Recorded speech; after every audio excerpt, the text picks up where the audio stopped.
Y de esto platicamos en el miércoles de análisis con nuestro querido René Delgado. René, ¿cómo te va? Daniel, buenos días, Enrique. ¿Qué tal, René? Bueno, pues esperemos ver si mañana tenemos un corte de caja en la Corte de Justicia, ¿no? ¿Por qué? Bueno, porque si la ministra Norma Piña escapa a un relato almidonado de lo hecho y reflexiona sobre cuánto está ocurriendo, creo que será interesante escucharla ahí a las 11 de la mañana. Nunca habíamos visto una confrontación de la dimensión que se está dando entre el Poder Ejecutivo, el Poder Judicial y de rebote con el Poder Legislativo. Ahora sí que ya podemos decir que no son necesariamente los poderes de la Unión, sino los poderes de la desunión. De la desunión. Cosa de todos los días, la confrontación y el enfrentamiento entre esos. Tanto así, Daniel, que hasta ahora el presidente no ha confirmado su asistencia, pero sí ha confirmado la confrontación.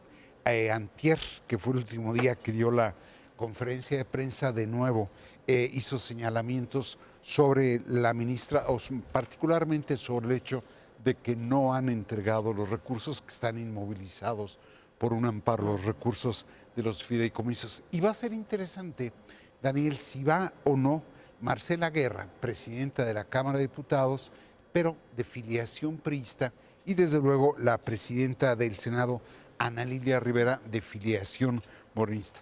En todo caso, ojalá la ministra aborde aquellos temas donde uno quisiera tener más claridad sobre la postura de la Suprema Corte. Se dice que las sentencias hablan por los jueces, pero a veces alguna exposición de motivos nunca sobra. ¿Cuáles son esos asuntos? Menciono al menos tres.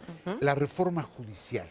Supuestamente se había llevado a cabo una reforma judicial con el antecesor de la ministra Norma Piña, pero no se sabe si no era del calado necesario o si no se continuó de manera necesaria para acabar con el nepotismo, con la corrupción, con el tráfico de influencias que afectan, aun cuando se piense que no, afectan al Poder Judicial.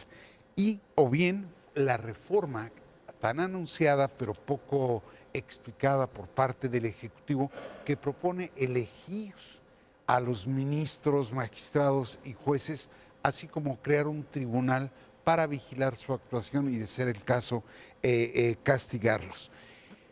No se conoce claramente cuál es la postura ante la reforma que supuestamente se llevó a cabo y ante la reforma que eventualmente conoceríamos allá en febrero.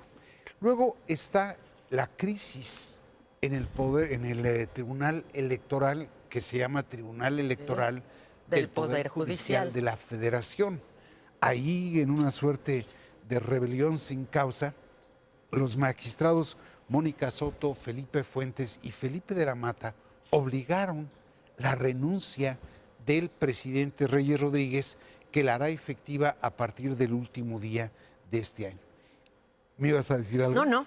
Bueno, y el hecho cierto es que en los últimos 5 años ese tribunal ha tenido 5 presidentes. Sí.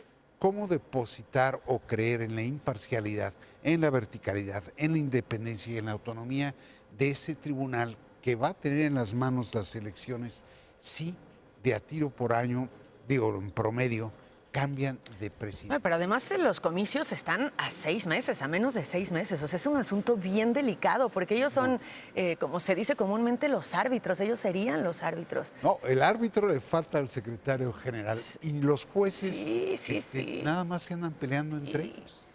Y entonces, sí, verdaderamente uno quisiera saber qué piensa la mujer que preside tanto el Consejo de la Judicatura como la Suprema Corte de ese tribunal que justamente en un momento clave no está operando como quisiera. Tercer tema, los fideicomisos los fideicomisos del Poder Judicial que extinguió a iniciativa del Poder Ejecutivo el Poder Legislativo y que hoy están en litigio. Ahí pareciera ser que la Corte corre por 2 pistas.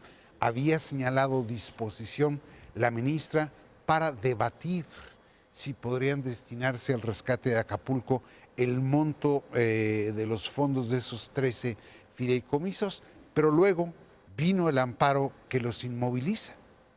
Entonces, uno sí quisiera saber cuál es la postura.